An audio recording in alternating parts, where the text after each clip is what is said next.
Hello everyone, রিয়াঙ্কাস can YouTube চ্যানেলে আপনাদের সবাইকে স্বাগত। আজকের ভিডিওতে আমি ক্লার্কশিপের টাইপিং টেস্ট সম্পর্কে আলোচনা করব। ক্লার্কশিপের টাইপিং টেস্টের বেসিক কিছু রুলস আমি আজকের ভিডিওতে তুলে ধরব। যারা এবার ক্লার্কশিপের টাইপিং টেস্ট দেবেন তাদের জন্য এই ভিডিওটা খুব হেল্পফুল হবে, কাজেই ভিডিওটি শেষ পর্যন্ত দেখুন, আর ভালো লাগলে অবশ্যই শেয়ার করুন বন্ধুদের সঙ্গে। চলুন তাহলে শুরু করি। আচ্ছা, শুরু করার আগে একটা কথা বলে রাখি, আমি এর আগের ক্লার্কশিপ অর্থাৎ 2015-16 যে ক্লার্কশিপ এক্সামটি WBSSC লিখিত পরীক্ষাটি নিয়েছিল আর WBPSC টাইপ টেস্ট আর ফাইনাল রেজাল্ট পাবলিশ করেছিল, আমি সেই এক্সামটি পাস করেছিলাম। তো সেই এক্সামের টাইপ টেস্টের অভিজ্ঞতার ভিত্তিতেই কিন্তু আজকের এই ভিডিওটি বানাচ্ছি। এবার নিয়মের কিছু পরিবর্তন হলেও হতে পারে। তাহলে এবার শুরু করি। আচ্ছা, প্যাসেজ সম্পর্কে কিছু কথা বলি।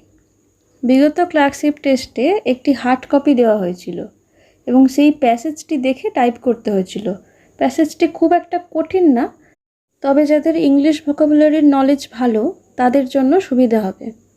প্রথমে প্যাসেজটি চোখ বুলিয়ে নেবেন, তারপর প্যাসেজটি টাইপ করা শুরু করবেন। তবে টাইপ শুরু করার আগে একবার মক বা ডেমো টাইপ টেস্ট হয়। এবার এই মক বা ডেমো টাইপ টেস্ট সম্পর্কে দু চার কথা বলি। পরীক্ষা হলে টাইপিং টেস্ট শুরু হলে প্রচণ্ড শব্দ হয়, আর সেই টাইপিংয়ের শব্দে কনসেন্ট্রেশন ব্রেক হতে পারে।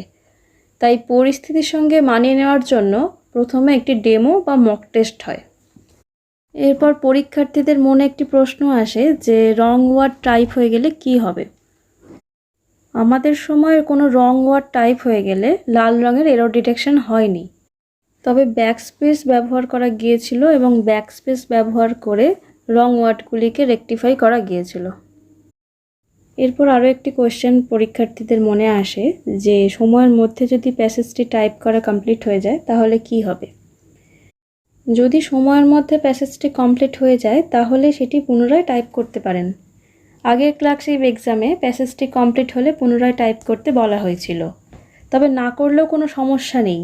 আপনি চাইলে প্যাসেজটি আরও একবার টাইপ করতেই পারেন, অথবা ভুল ওয়ার্ডগুলো রেকটিফাই করে অ্যাকিউরেসিও বাড়াতে পারেন। এটা আপনার চয়েস। প্যাসেজটি কত শব্দের থাকে সেটি আমাকে অনেকেই জানতে চেয়েছেন। এর উত্তরে বলি, প্যাসেজটি 200 অথবা 250 অথবা 300 ইত্যাদি শব্দের ছিল আমাদের সময়।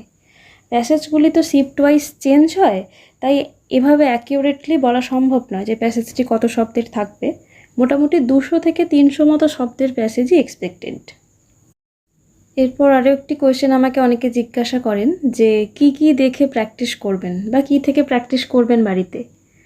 এর উত্তরে বলি, যেহেতু আগের এক্সামে একটি হার্ড কপি দেওয়া হয়েছিল আমাদের এবং সেই পেজটি দেখে আমাদের টাইপ করতে হয়েছিল, তাই যে কোনো ইংরেজি গ্রামার বই থেকে প্যারাগ্রাফ বা রিপোর্ট বা সামারির যে প্যাসেজগুলো থাকে সেগুলো দেখে দেখে প্র্যাকটিস করতে পারেন। তবে প্র্যাকটিসের ক্ষেত্রে একই প্যাসেজ বারবার টাইপ না করাই ভালো। আর আমার মনে হয় আপনারা পেজ দেখে টাইপ করার পাশাপাশি স্ক্রিন দেখেও টাইপ করা প্র্যাকটিস করে রাখুন, যাতে পরীক্ষার নিয়ম পরিবর্তন হলেও কোনো সমস্যার সম্মুখীন না হতে হয়। নেক্সট অ্যাকিউরেসি সম্পর্কে বলি। আমাকে অ্যাকিউরেসি নিয়ে অনেকেই প্রশ্ন করে থাকেন যে অ্যাকিউরেসি কীভাবে মেনটেন করা হয়।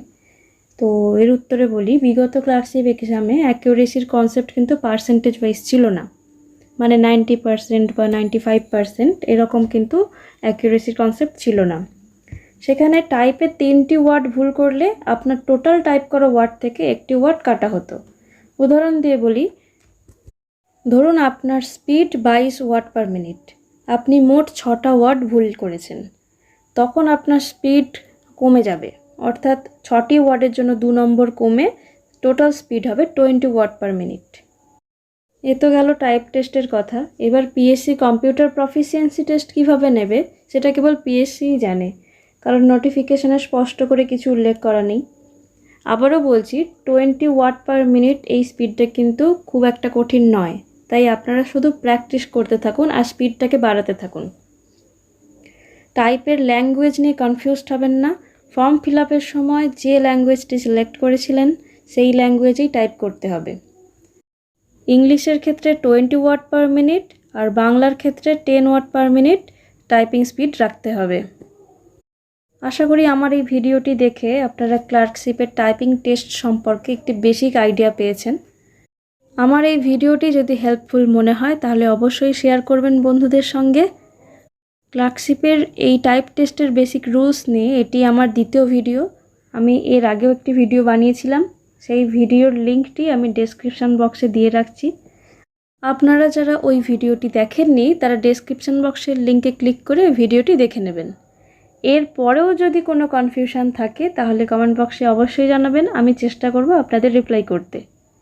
তবে আজ আমি একটা রিকোয়েস্ট করব, মায়ের হাতের রান্না নামের একটি চ্যানেলে সহজ সরল গ্রাম্য পদ্ধতিতে বিভিন্ন খাবারের রেসিপি দেখানো হয়। আমি ওই চ্যানেলের লিঙ্কটি আমার কমেন্ট সেকশনে পিন করে রাখছি।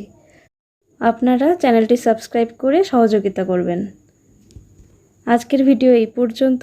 আপনারা খুব ভালো থাকবেন। শুভেচ্ছা রইল পরীক্ষার জন্য। ধন্যবাদ।